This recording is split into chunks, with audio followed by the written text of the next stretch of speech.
Hello and welcome to Ramaging with Devi. The lighting of the lamp issue in Thiruparankundram, Madurai, has found its way to the Indian national television, and there's lots of debates. Our favorite anchors in the Indian media are discussing it. So I thought I'll make this video for my non-Tamil friends, predominantly for the Indian audience. I am from Madurai. I know the place. I love the place. It's my hometown, the land of my grandparents and my parents. So I wanted to divide it into two sections. One about Madurai, one about the god Murugan, as we call him, and then the third about the issue itself. What is the issue? Madurai is a city of celebrations. During the month of Chittirai, we have a lot of functions, but 2 days we celebrate massively. There is a beautiful, beautiful temple called Meenakshi Temple in Madurai. If you haven't seen it, you should come and see it. It's so beautiful. I can't describe it in words. It was built over many years, over many centuries by different kings. Very well established temple. Now, every year, um, the goddess Meenakshi, the temple name is Meenakshi Temple, so it's goddess Meenakshi.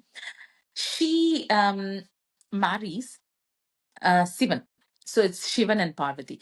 The legend is that Meenakshi was born as a princess to the Pandya king. And the Pandyas are similar to the Cholas. And they had their own rise and falls and things like that. But their capital was Madurai. And Meenakshi was born as a princess to the Pandya king, and she was born with three breasts. And legend has it that when she meets the right person, one breast will disappear. So she is a warrior princess. She goes and fights wars and things like that. And she meets Shiva inevitably, and one of the breasts disappears, and they get married.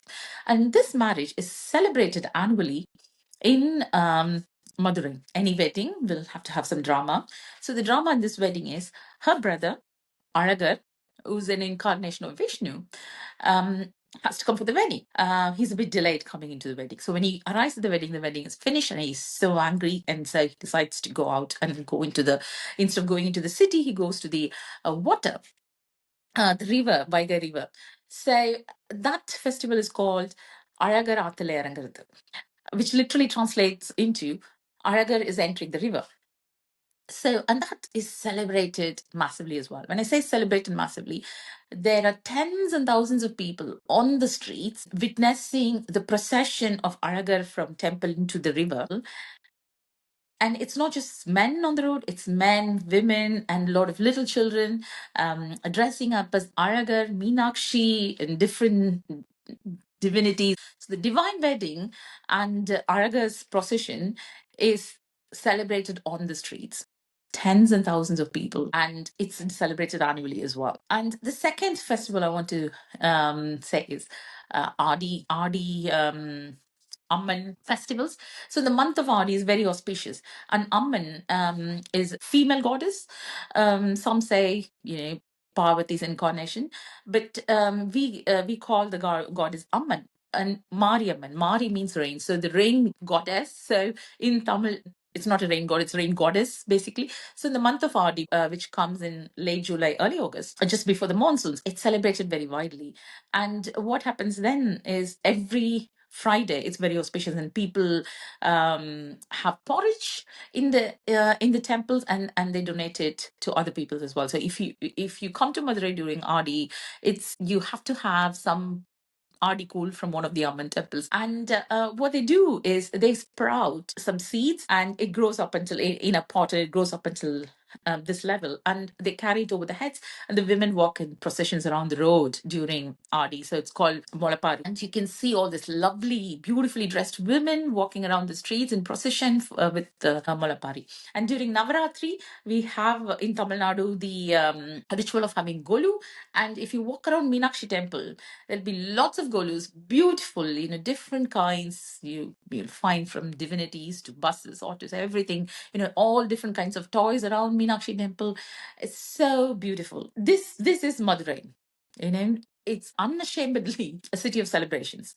There has never been any problem. All these functions, I say, are annual functions. And in between this, there are lots of others that happen as well. These are like the three main things that I'm talking about, but there are so many in plenty as well. And let's come to the temples.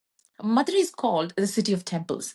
Why is it called the city of temples? Because there's so many temples. You look at Meenakshi temple, lovely big temple, beautifully architected with its four gopurams. It's bang in the middle of the city. The city is built around the Meenakshi temple. And you have lots of other temples in between. Like one of the examples that I give everyone is the temple in my grandparents' street. So my grandparents lived in this street, a very narrow street. When I say very narrow, autos can't go by the street.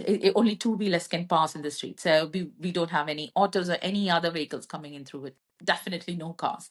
So in that street, in that narrow street, we have a temple, and that temple, we have yearly celebrations for like the annual celebrations of the temple, and it celebrates all the other festivals that I mentioned as well.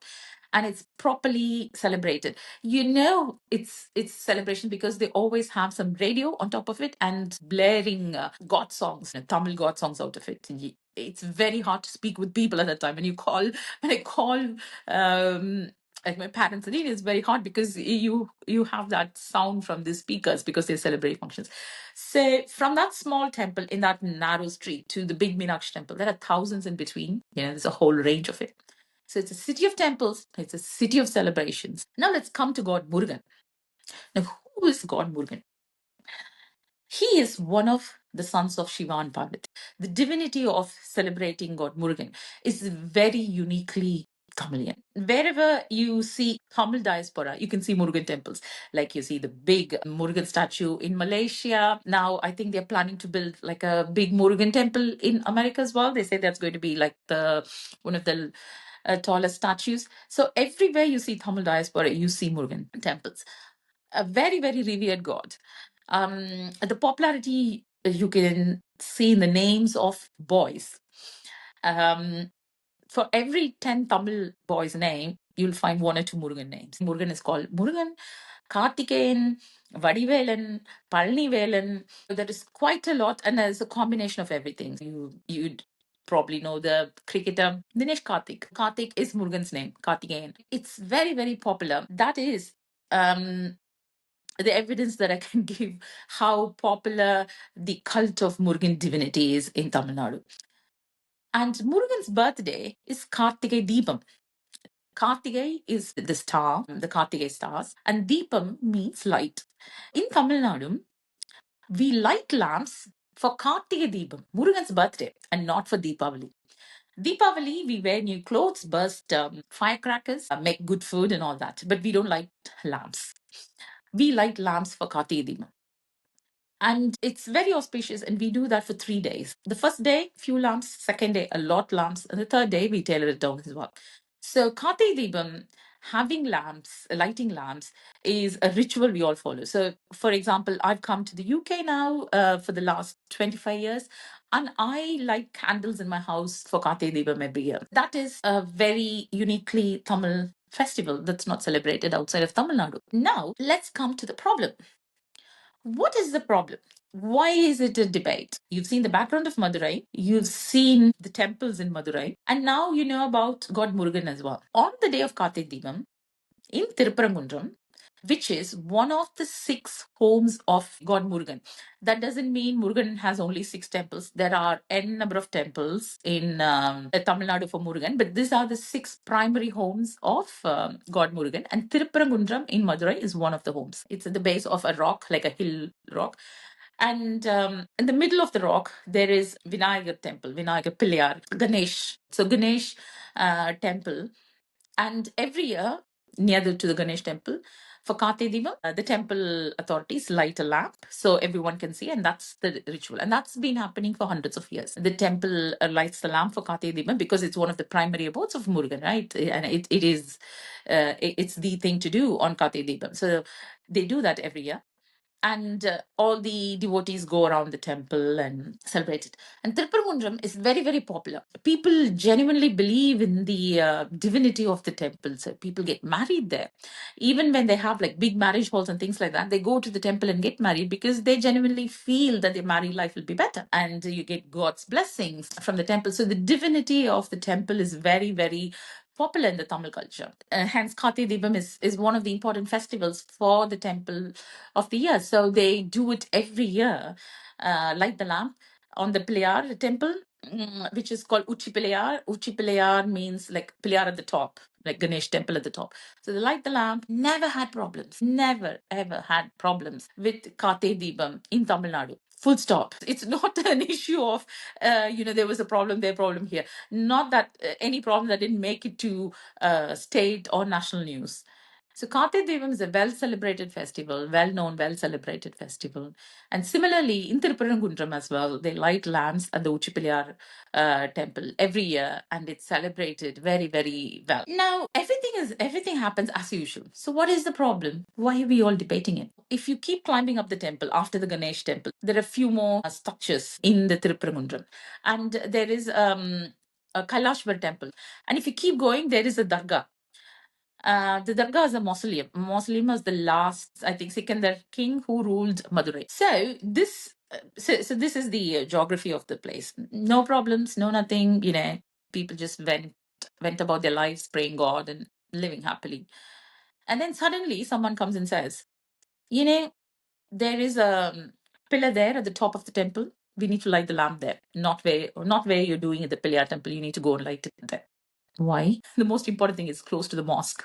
It's nowhere close to any of these three gods that I talked about. The Murugan temple, the Pilayar temple, and the